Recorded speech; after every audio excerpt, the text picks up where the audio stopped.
කඩේ මස් කරලා විකුණන සදාටයි මේක ඔයාලගේ කැමැත්ත අකමැත්ත මත තමයි කරන්න සිද්ධ වෙන්නේ.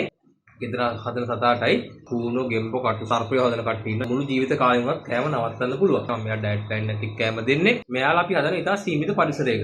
කිසිම අවස්ථාවක මාළු ඕවර් ෆීඩ් වීමක් සිද්ධ වෙන්නේ නැහැ. සති 2 සිට 6 දක්වා කාලයක් ගෝල්ඩ් ෆිෂ් ගනලා මාළුන්ට කන්න දෙන එක. ස්විමින් ඉන් බැලන්ස්. විශේෂයෙන් මාළුන්ට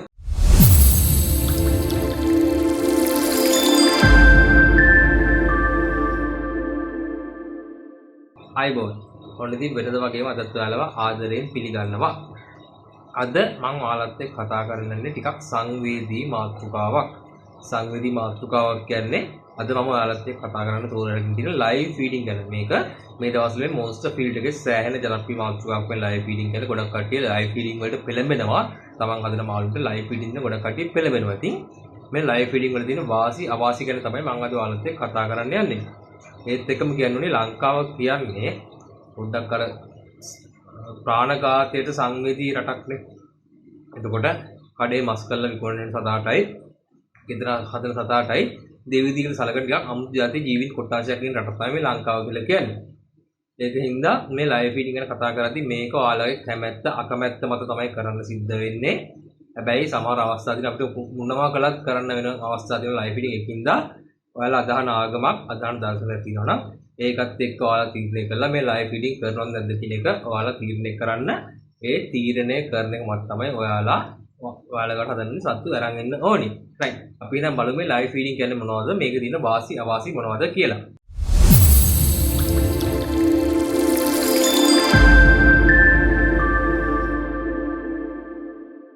මේ ලයිව් ෆීඩින් ගැන කතා කරද්දී මේක අපිට ක්‍රම දෙකකට අපේ මාළුන්ට දෙන්න පුළුවන්.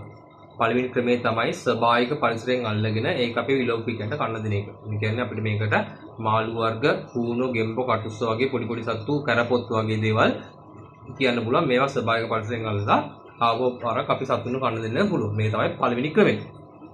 දෙවෙනි ක්‍රමය මේ විදිහේ ලෝකේ හැමතැනම වගේ ගොඩක් ජනප්‍රියයි. ඒ තමයි ලයිව් ෆීඩින් වලට ඕන සත්තු බ්‍රීඩ් කරලා ඊට පස්සේ යාළව අපි හදන විලෝපිකයන්ට කන්න දෙන එක. මේක මාළු විතරක් නෙමෙයි. ඒ සමහර රටවල කිඹුල් ෆාම් කරන කට්ටිය ඉන්නවා. ඒගොල්ලෝ ඒගොල්ලෝ කරන්නේ ඒගොල්ලෝ ගාව ඒ ආහාර වර්ග විපදව ගන්න. ඒ කියන්නේ ඒගොල්ලෝ බ්‍රීඩ් ක්‍රීමක් කරනවා. සර්පය හදන කට්ටිය ඉන්නවා. ඒගොල්ලෝ ගාව ආහාර බ්‍රීඩ් ක්‍රීමක් කරනවා. මේ වගේ දේවල් කරලා තමයි මේ කට්ටියට මේ ලයිව් ෆීඩින් එහෙම නැත්නම් ආහාර සැපීම කරන්නේ. ඒකට මේ තමයි ප්‍රධාන ක්‍රම දෙක මේ ලයිව් ෆීඩින් කරන්න පුළුවන්.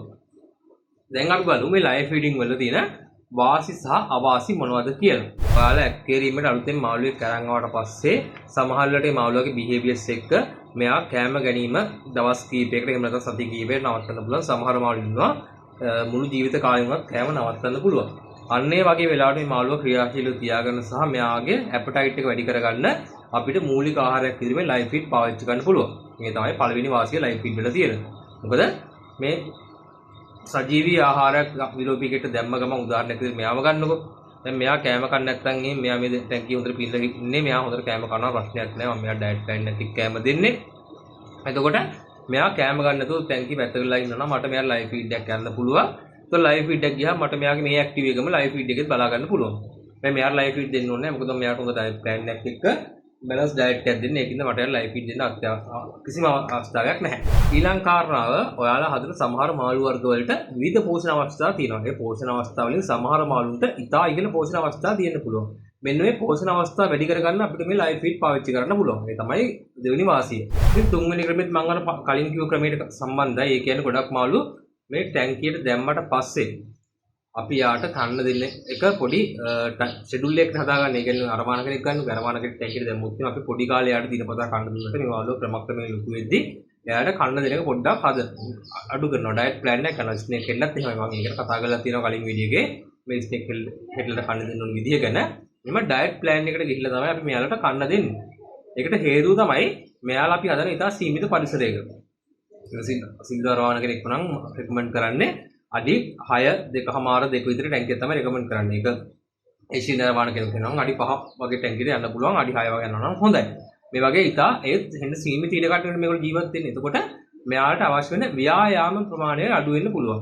අන්න ඒ වෙලාවට මෙයාලගේ ඇඟේ ෆැට් එක වැඩි වෙන්න පුළුවන්. ඔය උදාහරණයක් විදිහට ගත්තාම මේ ෆැට් එක වැඩිලා සිල්වරවානගේ මේ ඩ්‍රොප්පයි හැදෙන දැන් සුලභව මේ වගේ දේවල් වෙලා ෆැට් එක වැඩි වෙන්න පුළුවන්. ඊට පස්සේ ෆැට් එක වැඩි නිසා මාළු ස්විම් බ්ලැඩර් වගේ දේවල් වෙන්න පුළුවන්. එහෙම නැත්නම් මෙයාගේ වේස්ට් එක යන යාම අවිහිර වෙන්න මේ කියන්නේ මෙයා බුද්ධ මාර්ගය අවිහිර වෙන්න පුළුවන් මේ වගේ විවිධ දේවල් වෙන්න පුළුවන් මේ ෆැට් එක වැඩි වීම නිසා. අන්න ඒ අවස්ථාවේදී අපිට මෙයාට එක්සර්සයිස් එකක් විදිහට මේ ටැංකියට අවේගෙන් පින්න මාළුවෙක් දාලා ලයිව් ෆීඩ් එකක් කරන්න පුළුවන්. ඒක මෙයාට හොඳ එක්සර්සයිස් එකක් වෙනවා. ඊළඟ කාරණාව අපි මාකට් එකේ මිලදී ගන්න සාලය විස්ස වගේ දේවල් අපි කරන්නේ ෆ්‍රිජ් එකේ දාලා මෙයාලට කන්න දෙන්නේ. එහෙනම් ෆ්‍රිජ් එකේ දාලා කන්න දෙන කෑම ටිකක් දවසක් වැඩිපුර තියාගද්දී මේක ටයිමින්ස් වැඩි වෙන්න බලනවා. මේ ටයිමින්ස් ගැන මම පැහැදිලි කරන්නම් ඊළඟට මේ වගේ වැඩි වීමත් එක මේ කෑම වල දින පෝෂණය ඩ්‍රොප් වෙන්න වීමක් සිද්ධ වෙන්න පුළුවන්. එතකොට මේ ලයිව් ෆීඩ් ලබා දීම මගින් ඒ කෑම වල දින පෝෂණය ඩ්‍රොප් වීමක් සිද්ධ වෙන්නේ අපිට මාළුන්ට හොඳ පෝෂණයක් ලබා දෙන්න පුළුවන්. ඊළඟ කාරණාව අපි පැලට් එකක් ගමුකෝ. දැන් මං ගාව දිනා මෙතන ඉතින් මැසිව් ඩිලයිට් එකක් තියෙනවා. මේක මාළුන්ට දීර්ඝකාලීන ෆීඩ් කරද්දී. ඒ කියන්නේ මාළුන්ට මේක ටැංකියට දානකොට මම මේ පැලට් එකක් අරන් පෙන්නනවා වලට ඕනේ දැකලා තියෙනවා. මෙන්න මේ ආකාරයට පෙත්තපය පැලට් එකක් තමයි තියෙන්නේ. ඒකට පේනවා ඇති. ඉතින් මේක මේ ඉතා ඉක්මනින් ටැංකිය දී වෙනවා. මේ ටැංකිය දී වෙනවත් එක්ක ඔයා පොලිට්ස් වගේ මාළු හදනවා නම් එහෙම නැත්නම් ඔස්කා වගේ මාළු හදනවා නම් දැක්ලාදී ඒගොල්ලෝ කෑම කාලා ආපහු මේ කට්ට ගන්න එක පොඩ්ඩක් එළියට දානවා. මේ තමයි ඒගොල්ලෝ කන්න විදිය. ඉතින් මේ වගේ දේවල් එක ටැංකිය ඉතා ඉක්මනට අවපැහැ ගැනීමක් සිදු වෙන්න පුළුවන්. ඉතින් ඒ chance එක මේ අපි ලයිව් ෆීඩ් දෙනවා නම් ඒ chance එක නැති කරගන්න පුළුවන්. හැබැයි මම කලින් වීඩියෝ කතා කළා ටැංකියක් අවපෑ ගන්න උදේ කියන්නේ ක්ලවුඩ් එක තියක් ආවොත් නැත්නම් ටැංකිය කෑම දීලා පොඩි ස්මෙල් එකක් ආවොත් ඒක නැති කරගන්නේ කොහොමද කියලා. ඉතින් මේ වගේ දේවල් මේ අපිට මග අර ගන්න ක්‍රම තියෙන ඕනි තරම්. ඒකද ලයිව් ෆීඩ් දෙන්න ඕනි කියලා මම කිසිම තැනක කියන්නේ නැහැ. අවසාන වාසිය මේකේ තියෙන කිසිම අවස්ථාවක මාළු ඕවර් ෆීඩ් වීමක් සිද්ධ වෙන්නේ නැහැ. ඒක හැබැයි තියෙන 80% chance එකක් සමහර මාළු ඉන්නවා කන්න පෙරේතයි. දැන් උදාහරණයක් විදිහට මෙන්න මෙතන ටැංකිය ඉන්නවා යාළුවෙක් යා නම් වෙලා හැංගිලා ඉන්නවට කියනක් දන්නේ නැහැ නෙට් එකේ එහා පැත්තේ. ඔයි මේ ඉතින් මේ මෙයා ටිකක් කැමරට පෙරේතයි.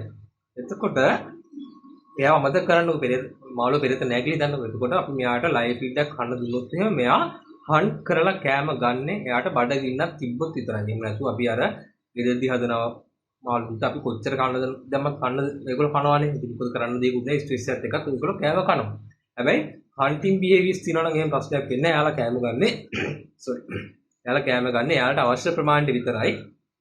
ඒක නිසා කිසිම අවස්ථාවක මාළු ඕවර් ෆීඩ් වීමක් සිද්ධ වෙන්නේ නැහැ කියලා කියනවා. ඒක මම විශ්වාස කරන්නේ නැහැ මේ වගේ සත්තු ඉන්න නිසා.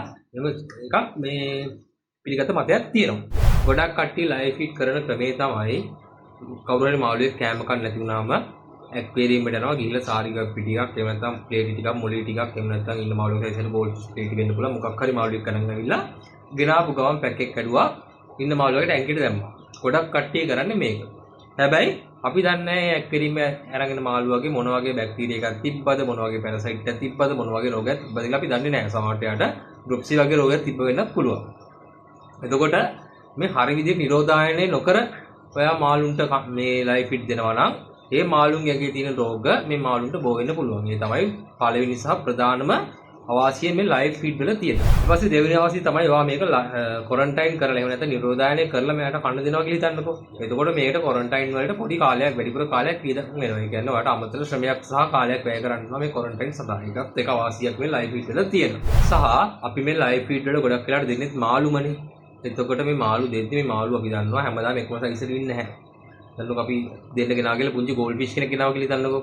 මේ ගෝල්ඩ් ෆිෂ් කියන මාළුවාටත් අපි කන්න දෙන්න ඕනේ. ඒතකොට ඒකට අමතර වීදමක් වැයෙනවා.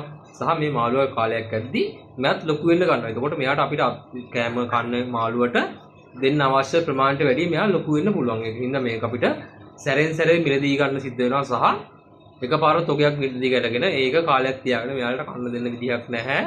මොකද මාළු ලොකු වෙන නිසා. ඒක සෑහෙන අවශ්‍යක සහ ආර්ථික වශයෙන් බාධාක් වෙයි ලයිව් ෆීඩ් දෙද්දී.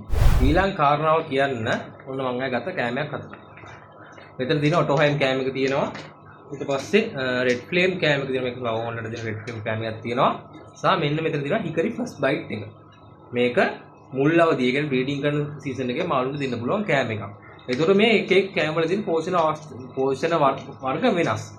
දැන් මේක තියෙන පෝෂණය මේ ෆස්ට් බයිට් එකේ තියෙන පෝෂණය මේකේ නැහැ. මේකේ තියෙන පෝෂණය මේක නැහැ. එතකොට කාලයෙන් කාලට මාළුගේ වර්ධනයත් එක්ක මට මේ හැම කෑමයක්ම යාලට පාවිච්චි කරන්න සිද්ධ වෙනවා. මේක තියාගමු.